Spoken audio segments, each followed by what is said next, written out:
Bugun sizga Imom Buxoriyning ishonarli to'plamlarida keltirilgan dardli bir hikoyani keltirib o'tsak, sahobalarning iymonlari naqadar buyuk ekanligiga shu birgina hikoyaning o'zi yetarli dalildir. Ka'b ibn Malik degan odam sahobalarning orasida oddiy holatda esga olinishi mumkin edi. Ammo bir voqea bu hassos insonning to qiyomatga qadar mu'minlar uchun dasturul amal bo'ladigan Qur'oni Karim oyatlarida zikr qilinishiga sabab bo'ldi. Alloh taolo Ka'b ibn Malikni qattiq sinashga iroda qildi. Ka'bning o'zi shunday hikoya qiladi. Tabuk g'azoti xususiga kelsak, oziq-ovqatim, ulovim hamda quvvatim ham yetarli bo'lib, undan qolmog'imga hech bir uzrli sababim yo'q edi. Ilgarilari hech qachon mening qo'limda bir vaqtning o'zida ikkita tuya bo'lgan emas. G'azot vaqtida esa doimo ikkita tuyam jihozi bilan tayyor turar edi. Janobi Rasululloh sallallohu alayhi vasallam odatda bundan ilgarigi g'azotlarda ko'p narsalarni sir tutar edilar. Bu gal esa havoning issiqligi, yo'lning uzoqligi va dushmanning behisob ekanligini musulmonlarga ochiq aytib, yaxshiroq tayyorgarlik ko'rmoqni amr qilgan edilar. Janobi Rasululloh bilan birga yo'lga chiqqanlarning soni ham ko'p edi. Taxminan 70 ming kishi. Odamning ko'pligidan agar ulardan birortasi g'azotdan o'zini olib qochishni xohlasa, Alloh taolo vahiy bilan rasuliga xabar qilsagina mening qochganimni bilishlari mumkin deb o'ylar edi. Janobi Rasulullohning mazkur g'azotga chiqqan paytlari mevalari g'arq pishgan va daraxtlar soyasi rohatijon bo'lgan bir payt edi. Janobi Rasululloh sallallohu alayhi vasallam musulmonlarga safar taraddudini ko'rmoqlikni amr etdilar. Men ham ertalab ular bilan birga tayyorgarlik ko'rib, kechki payt uyga qaytdim. Ammo hech narsaga qo'lim bormadi. O'zimga o'zim tayyorgarlik ko'r, sen safar qilmoqqa hammadan qodirroqsan deb yurgan chog'imda musulmonlarning safar tadorigi tugab, Janobi Rasululloh tezda yo'lga chiqdilar. Mening tayyorgarligim esa hamon bitmas edi.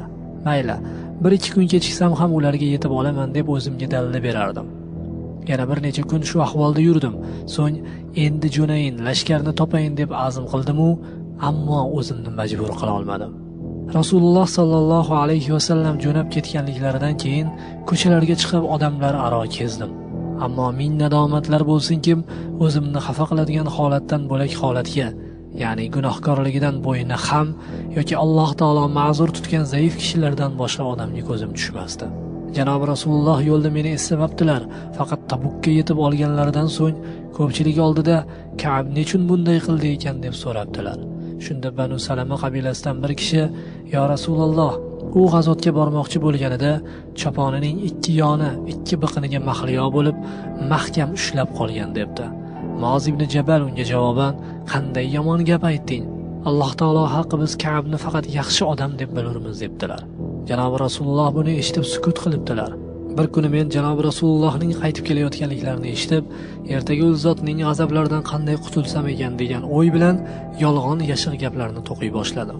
Uyimdagilardan ham mening gaplarimni tasdiqlamoqliklarini so'radim.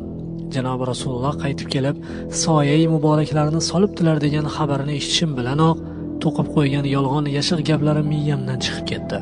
Va men u zotning g'azablaridan yolg'on gaplar bilan qutula olmasligimni tushunib yetdim-da, bor haqiqatni aytmoqqa qaror qildim. Odatda Rasululloh sallallohu alayhi vasallam safardan qaytsalar, avval masjidga kirib, safardan omon eson qaytganliklari shukronasiga 2 rakat namoz o'qir edilar. So'ng odamlarga o'girilib o'tirardilar. Bu gal ham shunday qilganliklarida g'azotdan qolganlar huzurlariga kelishib, u zotdan uzr so'rab, ont icha boshlashdi. Bundaylar 80 nechta edi. Janobi Rasululloh sallallohu alayhi vasallam ularning ko'pchilik oldida aytgan uzrlarini qabul qildilar. So'ng ularni bay'at qildirib, gunohlarini Alloh taolodan so'radilar. Qalblaridagi sir asrorlarni esa Yaratganning o'ziga havola qildilar. Keyin men ham qoshlariga borib salom bergan edim. G'azab aralash tabassum qildilar-da, "Beri kel" dedilar. Men ro'paralarga borib o'tirdim. O zot: "Nechun g'azotga bormading? Buning uchun tuya ham sotib olgan eding-ku" dedilar. Men: "Ha, shunday. Alloh taolo haqqi. Agar men sizdan bo'lak odamning qoshida bo'lganimda, o'zir aytibgina qutulib ketardim deb o'ylagan bo'lar edim. Ammo men bunday qilmoqchi emasman. Lekin Xudo haqqi, agar hozir sizga yolg'on vaj ko'rsatsam-u, siz ishonib meni kechirsangiz, Alloh taolo meni deb sizdan darg'azab bo'lgay. Va agar haqiqatni aytsam, mening haqimda yomon fikrda bo'lib qolasiz. Ammo men Alloh taoloning mag'firatidan umidvorman. Xudo haqqi, mening hech bir uzrli sababim yo'q edi. Siz bilan bormay, bu yerda qolgan chog'imda mendan kuchli va boyroq odam yo'q edi" dedim. u zot haq gapni aytding. Endi Alloh taolo sening xususingda hukm chiqarguncha bu yerdan nari ket dedilar.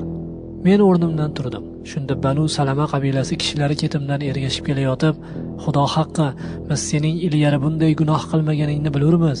Sen ham boshqalar singari uzr aytib qo'ya qolganingda, u zot qabul qilib Alloh taologa sening uchun istig'for aytar edilar deya menga shu qadar qattiq dashnom berishdiki, hatto u zotning qoshlariga qaytib borib, avvalgi yolg'on yashiq vajimni aytmoqchi bo'ldim. Men ulardan mendan bo'lak biror kishi o'z gunohini ham bo'yniga oldimi deb so'radim. Ular ha, 2 kishi sen kabi gunohini tan olgan edi, ularga ham senga aytgan gaplarni aytdilar deyishdi. Kim o'sha 2 kishi deb so'radim. Ular Murora ibn Ar-Rabi va Hilol ibn Umayya deyishdi. Bular solih kishilar bo'lib Badr qatnashchisi va boshqalarga namuna bo'larli fazilatga ega kishilar edi. Menga bu ikkisining nomini zikr qilishgach, boyagi muddaoyimdan qaytdim. Janob Rasululloh sallallohu alayhi vasallam Tabuk g'azotidan qolgan biz uchalamiz bilan musulmonlarning gaplashmoqliklarini man qildilar. Odamlar bizdan yuz o'girib gaplashmay qo'yishdi. Hatto men dunyoga kelganimdan pushaymon bo'lib ketdim. Bu ahvol 50 kun davom etdi. Mening 2 sherigim Murora va Hilol uylaridan tashqariga chiqa olmay qolishdi, tinmay yig'lashardi. Men bo'lsam qavmni sog'inib, ular bilan gaplashmoqqa intilar, masjidga chiqib birgalikda namoz o'qir va bozorlarni aylanib yurar edim. Ammo hech kim men bilan gaplashmas edi. Har safar namozga borganimda Janob Rasulullohga salom berardim-da, ichimda salomimga alik olib lablarini qimirlatarmikinlar deb umidvor bo'lar edim. So'ng yonlariga yaqinroq borib, namoz o'qiyotib muborak yuzlariga o'g'rincha tikilar edim. Bir kuni namozga kelsam oldimdan chiqib qoldilar. U kishiga qaragan edim, mendan yuzlarini o'girib oldilar. Bu mening jonimdan o'tib ketib, amakimning o'g'li bo'lmish Abu Qatodaning uyiga tomon ravona bo'ldim. U mening uchun boshqalardan ko'ra mahbub